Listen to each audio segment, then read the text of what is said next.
Awal kehidupan saya menjadi seorang mualaf, saya nggak pernah berpikir kalau saya akan menjadi seorang mualaf, karena background saya adalah Kristen sebelumnya, secara KTP. Tapi kalau secara kehidupan, saya lebih memilih untuk menjadi seorang agnostik, ya kan. Karena saya lahir di Indonesia, tapi besar di Amerika, hidup dengan kebebasan, dan juga bisa dibilang liberal, ya kan, dan terlalu demokrat. Jadi malah melenceng, saking liberalnya, saking demokratnya melenceng jadi agnostik. Saya hidup dengan beberapa teman-teman saya yang memiliki perbedaan suku, agama, ras. Jadi saya anggap semua agama itu baik dan nggak pernah berpikir untuk membenci Islam juga. Ya saya anggap itu agama baik. Saya anggap semua itu baik, Kristen baik, Islam baik, dan agama-agama yang lain baik, dan nggak pernah berpikir untuk menjelekkan agama manapun, termasuk agama lama saya yang saya anut juga. Dan ketika ada teman yang bolak-balik untuk ajak debat agama pun, saya nggak pernah mau anggap ya itu kembali ke masing-masing. Bahkan setelah saya menjadi Islam pun, ketika saya mengajarkan teman saya atau mengenalkan teman saya tentang Islam pun, saya nggak mau ngajak debat. Kalau ujung-ujungnya debat, lebih baik skip, nggak usah. Ya, awal menjadi Muslim itu tertarik menjadi Muslim itu gara-gara lihat adik saya. Ya, berbeda banget adik saya dengan saya. Saya orangnya agnostik, adik saya itu Kristen yang sangat taat banget. Bahkan sering negur saya kalau saya malas ke gereja, malas doa, bilang mau jadi apa kamu kalau nggak inget Tuhan. Ya, kamu bisa punya napas tuh karena Tuhan. Dan saya berpikir, saya nanti kalau mau mati ya mati, hidup ya hidup.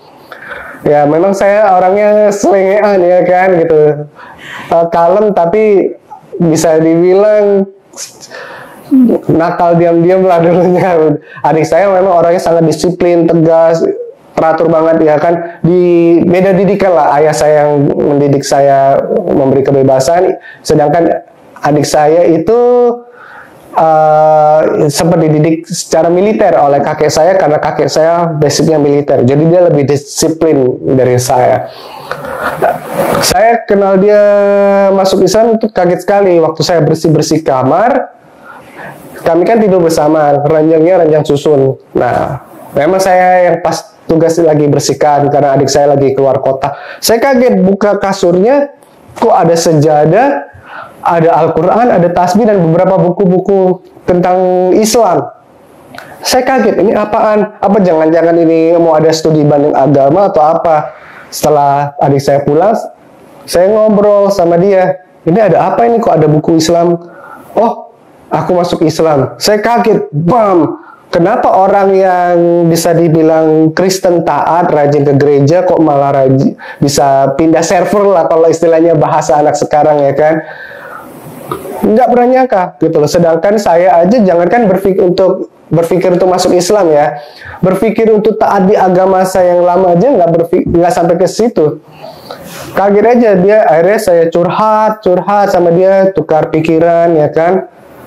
Saya mulai tercerahkan karena saya sebelumnya itu sangat kagum ya dengan adik saya, dari Islam yang taat pindah ke dari Kristen yang taat bisa jadi Islam yang taat. Lalu saya ini bisa dibilang Kristennya Kristen napas, istilahnya hanya datang ke gereja saat Natal dan Paskah, makanya disingkat napas. Ya 2 tahun sekali lah, hanya ibaratnya kalau lagi pre-sale aja datang, kalau ada event. Saya kaget aja sih melihat dia orangnya logika, ya kan. Untuk diajak masuk Islam belum tentu bisa, saya berpikir seperti itu. Tapi ternyata Allah Maha Adil, ya, orang yang taat agama di agama lamanya pun bisa diluluhkan hatinya. Ya, saya banyak belajar Islam dari dia dulu. Terus akhirnya saya mulai berpikir saya ingin masuk Islam. Cuma masih saya pendam dulu, ya kan, perasaan saya simpan. Saya mau cari waktu yang tepat. Saya harus belajar dulu ini. Jangan cuma keinginan sesaat, takutnya agama dibuat bolak-balik, ya kan. Pindah, saya nggak mau. Saya sempat pesan juga ke adik saya, itu kalau kamu masuk Islam, ya masuk yang serius, jangan main-main. Dan orang tua saya pun mengizinkan, ya kan. Ya udah, mereka berpesan masuk Islam yang benar, jangan main-main. Akhirnya saya 2019 makin giat belajar Islam. Sejak tahu adik saya masuk Islam dari 2015 ya kan. Dia menikah 2016 dan itu masuk Islamnya bukan karena wanita. Itu dia menikah jauh setelah sudah masuk Islam dan masuk Islamnya jauh sebelum kenal istrinya yang sekarang. Saya belajar ya lewat online study, YouTube, beberapa buku-buku yang saya beli di toko buku. Saya juga sharing dengan sesama teman Islam. Saya mau masuk Islam, terus sempat berpikir seperti ini. Saya masuk nggak ya? Masuk nggak ya? Masuk. Dan karena waktu itu posisinya saya sudah punya pacar dan posisi waktu itu pacar saya itu calon pendeta juga.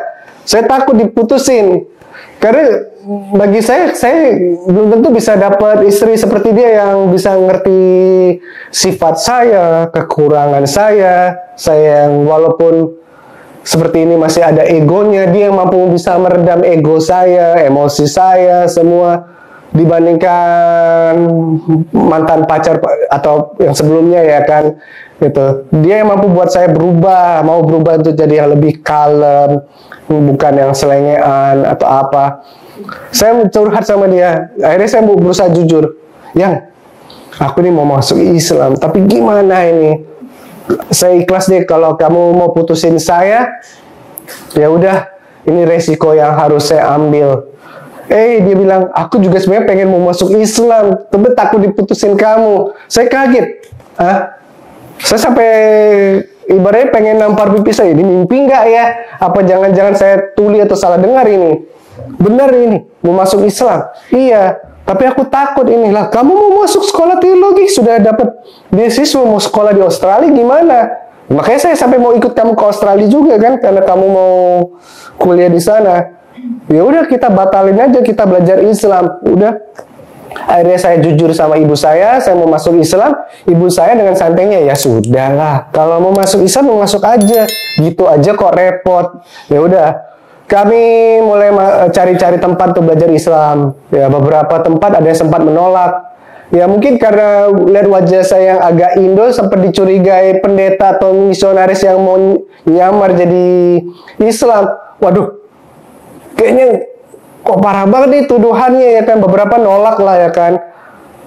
Saya dicurigai pendeta atau misionaris lah. Saya aja jangankan ke gereja, jangankan apa ya, jadi pendeta atau misionaris, ke gereja aja nggak pernah belajar Alkitab aja, masih suka bolong-bolong, gimana mau jadi misionaris?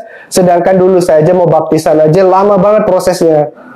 2 tahun belajar baru mau boleh baptis. Kalau saya gagal suruh ngulang lagi 2 tahun. Saya pikir enak masuk Islam. Orang kalau memang niat karena Allah itu nggak dipersulit ya, cukup ucapkan syahadat, nggak perlu harus kursus 2 tahun lah, 3 tahun, nanti kalau gagal ujian harus ngulang lagi lah. Nah kalau tiba-tiba saya mati belum dalam keadaan terima Tuhan atau belum menerima agama yang benar gimana? Apakah ada pertanggungjawaban dari pemuka agama tersebut? Nah, saya belajar, akhirnya ketemulah MCI, itu ibu saya yang cari. MCI, saya ke kantor MCI, ibu saya yang bawain juga, ibu saya cerita ke pengurus MCI kalau saya mau masuk Islam, dan waktu itu ketemu Ibu Sri Tarmisi ya, di rumahnya kebetulan jadi kantor pusat juga.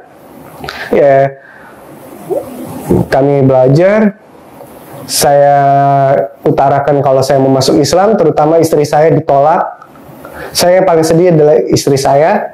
Alhamdulillah keluarga saya masih bisa menerima ya kan. Yang paling sedih itu adalah istri saya, dia ditolak, diusir oleh keluarganya, kami difitnah lah, disebarkan di keluarga seperti ini, seperti itu. Ya saya nggak mau buka lah itu masalah itu ya, urusan keluarga itu. Pokoknya intinya ditolak. Akhirnya kami dihibur lah, kami diberi kekuatan baik secara mental ya kan, secara psikis kami didukung. Akhirnya kami putuskan saat Lebaran 2019, hari pertama Lebaran kami syahadat. Waktu itu juga kami sekalian puasa pertama. Rasa saat ucap syahadat itu bisa dibilang lega. Belum pernah saya mengalami hal seperti ini. Ya, Saya orangnya memang ya bisa dibilang anak yang ya kalau dibilang nakal sih enggak, cuma ya maunya bebas aja lah. Yang penting saya nggak mencuri, nggak membunuh, nggak berbohong, nggak apa ya kan. Kalau bisa dibilang inilah yang membuat saya cocok, karena satu, Islam mengatur segala sesuatunya, baik dari A sampai Z, dari sebelum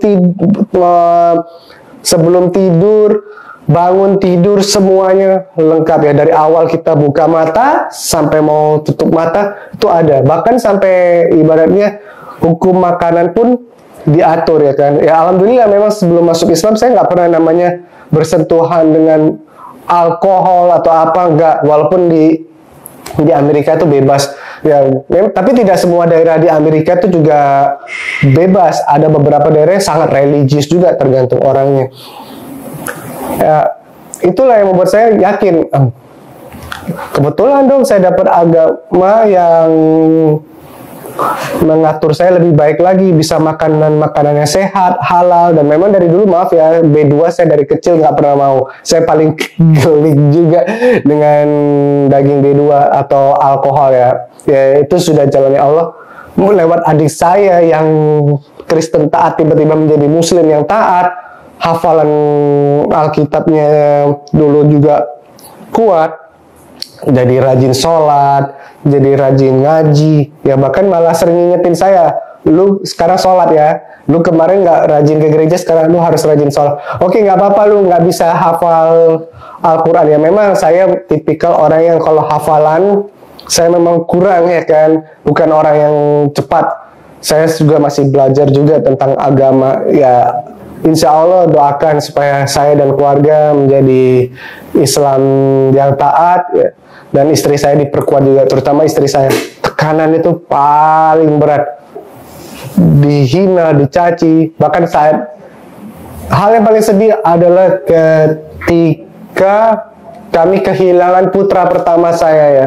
Bagi saya itu anak pertama laki-laki itu suatu hal yang membanggakan ya kan. Wah, meneruskan marga juga ya kan.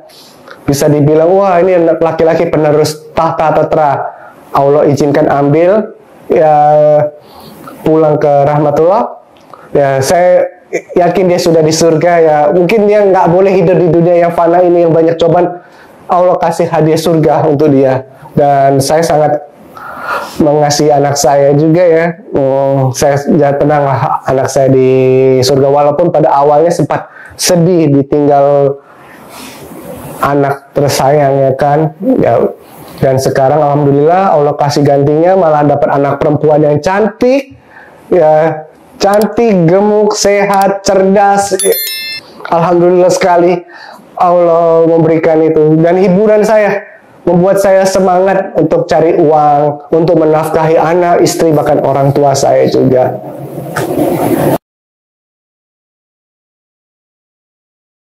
Oh ya, ini hal yang tidak sangat saya sangka ya. Ibu saya yang juga sama kayak saya, orangnya liberalis juga ya. Dia yang berusaha berjuang mengantarkan saya untuk masuk Islam. Dia yang sempat galau karena saya ditolak, takut dicurigai misionaris. Malah dia yang cari tempat, ketemu MCI ya kan. Dan tidak sengaja salah satu pengurus MCI juga ya, almarhum Opa Edo ya kan. Kebetulan sama-sama Indo ya, campuran ya kan, mixed blood, punya nasib yang sama ya. Dia mengenalkan saya tentang Islam juga, sering curhat sama beliau setelah saya masuk Islam. Dan dia tiba-tiba ngajak saya, ayo main ke Masjid Agung Sunda Kelapa. Saya nggak berpikir apa-apa, ya udah ke sana. Mungkin ada kajian ya, karena saya orangnya masih baru belajar ya kan. Tiba-tiba ibu saya ikut dong, ya ayo, mau nggak gitu? Ya mau, tapi saya izin dulu sama Opa Edo. Opa Edo gimana, boleh nggak? Ayo, ibu dan nenek saya ikut. Mereka pakai shawl, belum pakai hijab ya kan, pakai shawl tuh nutupin. Mereka pakai baju yang serba tertutup, ya tahulah masuk masjid gimana ya kan, harus tertutup, pakainya sopan. Tiba-tiba ketemu dengan Ustadz Kainama. Ustadz Kainama itu orangnya termasuk sangat ramah ya kan. Kami banyak bercerita, ngobrol santai, ketawa, enjoy. Tiba-tiba cerita tentang Islam, ya kan. Dan ibu dan nenek saya sangat nyambung sekali dengan mereka ya, dengan beliau tektok lah gitu. Dan tiba-tiba ibu saya mau syahadat. Nah, Ustadz Ki tanya, ibu mau syahadat? Iya. Saya kaget aja. Ini mimpi apa enggak ya? Waduh, satu keluarga. Iya, soalnya kalau saya ditinggal anak saya masuk Islam ya, suatu saat saya meninggal, siapa yang doain saya? Berpikirnya sederhana itu. Saya bilang, waduh, terpukul sekali saya kan, kenapa nggak kenalkan Islam ke ibu saya kan? Saya sama adik saya itu dapat tamparan sih, kenapa nggak kenalkan ibu saya Islam ya dari dulu ya kan gitu. Kenapa sibuk untuk diri sendiri? Karena saya berpikir gimana mau ngenalin ya kan kalau diri sendiri belum ada bekal. Tapi itu bisa sambil berjalan juga. Ibu saya syahadat, nenek saya syahadat, masuk Islam lah. Dan keluarga sih santai aja, malah memberi salam ya kan, selamat dari keluarga ibu saya, baik dari garis ayah maupun dari garis ibu saya, santai. Dan kekuatan istri saya itu memang harus ada di keluarga saya. Itulah yang membuat istri saya dan saya alhamdulillah masih bisa bertahan sampai sekarang ya kan. Ya nggak pernah dapat gunjingan dari keluarga saya. Ya saya sih berdoa saja semoga keluarga dari istri saya bisa terima istri ya, untuk apa yang kami jalanin ini. Kami biarkanlah kami beribadah dengan keyakinan kami. Anda silahkan di agama Anda, kami tidak mau menjelekkan agama Anda. Anda mau beribadah, kami nggak ngelarang. Yang penting jalan masing-masing. Ya, saya sempat ditantang, kalau ternyata pilihannya masuk Islam salah, ternyata kamu malah masuk neraka dengan Islam, gimana? Saya cukup jawab aja sederhana, yaitu pilihan saya. Saya salah ya resiko saya. Kalau saya memang Islam yang benar, alhamdulillah. Sekarang saya balik ke Anda. Akhirnya dia jawab, oh iya ya, itu pilihan saya. Kalau saya salah ya udah, itu resiko saya.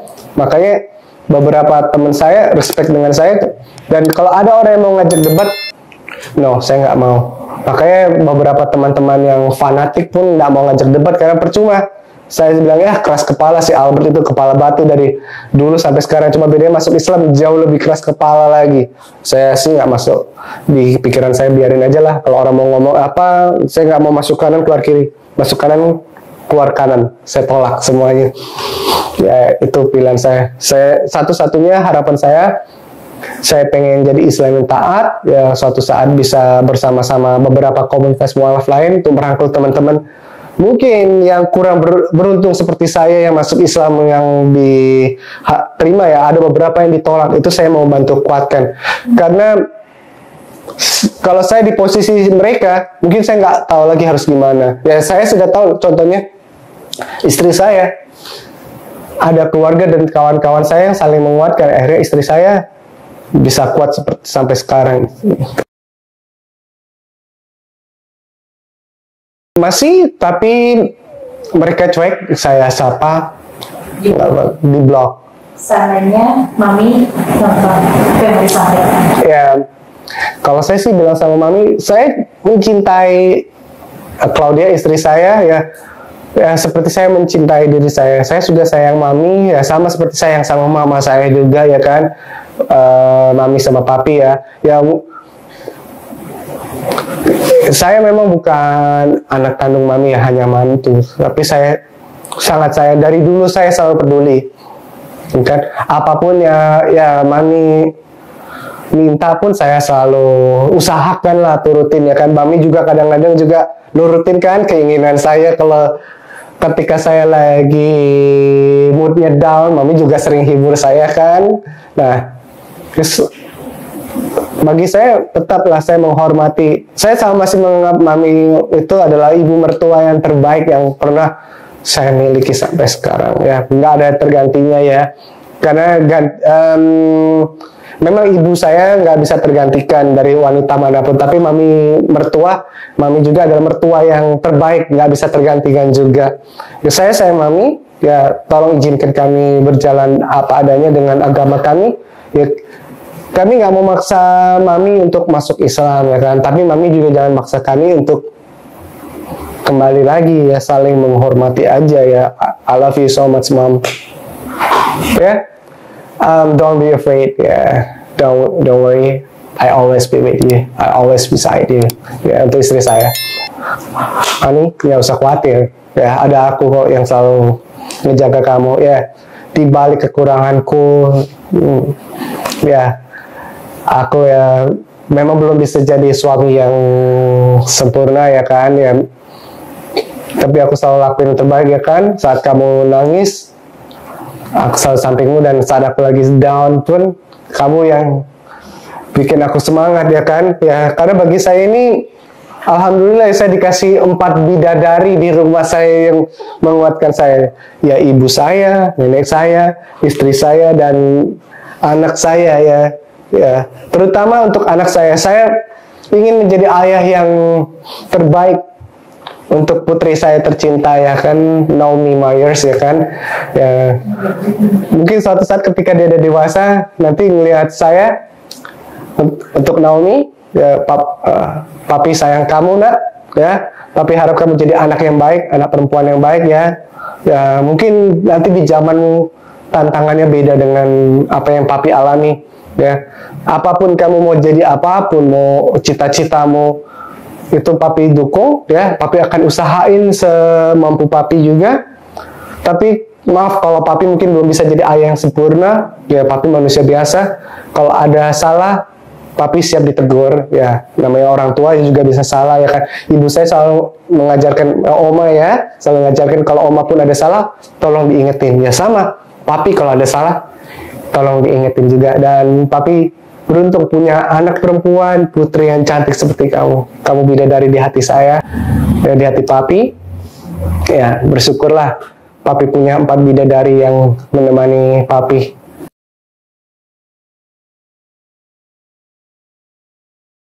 Ya, untuk Naomi harus taat ya nanti ya, jadi muslim yang baik ya. Ngajinya juga harus lebih pintar dari papi, jangan seperti papi ya.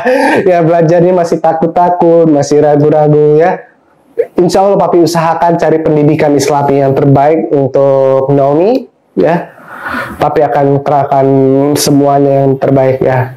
Jangan hiraukan mungkin ejekan di luar atau godaan yang membuat nanti Naomi keluar dari Islam ya. Harapan mami sama papi, Naomi bisa jadi muslimah yang taat ya. Suatu saat nanti ketika Naomi sudah besar, ketemu dengan calon suami yang baik, seorang muslim yang taat, ketika ijab kabul di depan papi, papi bisa lepaskan Naomi dengan ikhlas ya, insya Allah ya. Tapi walaupun jangan melupakan orang tua, tetap harus berbakti ya kan. Papi yakin sih kalau Naomi dapat suami yang terbaik, pasti nggak akan ngajarin Naomi untuk durhaka sama orang tua juga ya. Sama seperti papi nggak akan pernah ngajarin mami untuk durhaka sama oma sama opa juga ya. Nah, papi bilang sama mami untuk sayang sama opa sama oma.